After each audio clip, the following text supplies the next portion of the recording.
All right, so here we are with this week's market snapshot. What's happened in the Northern Virginia real estate market in the last 7 days in under 5 minutes. This is the Labor Day edition, so let's dive in and see what the market's been looking like. So if you look at our orange line, as always, it's the buyer activity. And again, the reason we use this data, we're looking at the last 7 days of contracts. So buyer activity is the number of properties that went under contract in the last 7 days, and the blue line, which is the inventory, is the number of new properties that came onto the market in the last 7 days. And the reason we're looking at this information is because this is lead information, so it gives us an accurate depiction of what's happening in the market today versus depending on sold criteria, which gives us indicators of what was happening in the market 30 to 45 days in the past, maybe even as high as 60 days in the past. So we're looking at this weekly data so that we can see what decisions to make in real time. Then we look at the long-term sold data to see what the trends are that are happening kind of in a global scale. So if you look at this, we had buyer activity. It actually went up in the last 7 days, even with the a little bit of the holiday weekend. And then inventory also increased a little bit. So inventory increased a little bit more than buyer activity did. And so if you come over here to this graph, anything above this blue line is a seller's market, meaning that the sellers, there's more demand than there is supply. Anything below that would be a buyer's market where there was more supply than there was demand.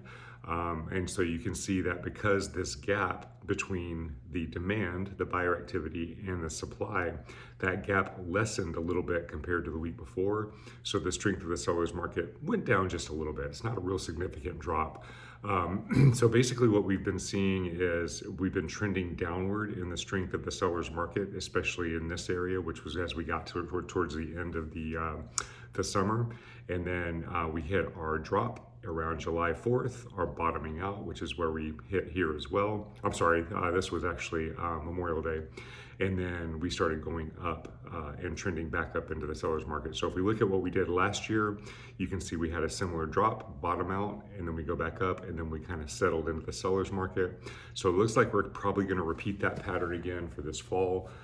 It'll be interesting to see with the interest rates coming down if that seller's market is stronger this fall than it was last fall.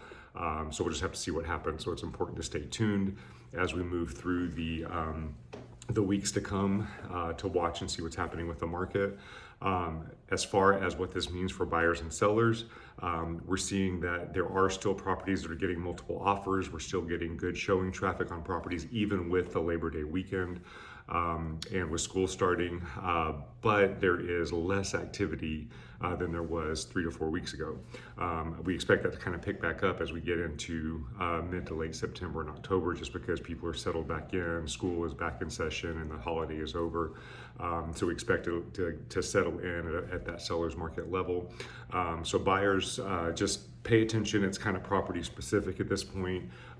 Good properties that are on in their first weekend and they're priced right, they're still getting multiple offers.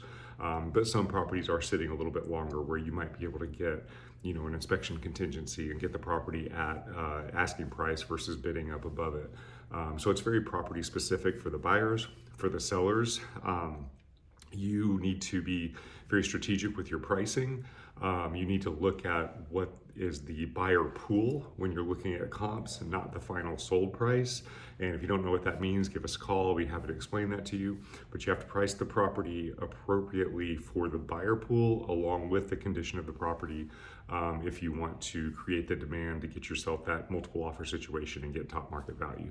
All right, if you're a buyer and have questions, or if you're a seller and have questions, feel free to reach out to us. Kelly and I love working on both sides of the transaction, and because we do that, we know what the buyers are thinking and we know what the sellers are thinking, so we have a good, well-rounded knowledge of what's going on in the market. All right, we will see you guys next week. Hope you have a safe Labor Day weekend, and we'll see you next week.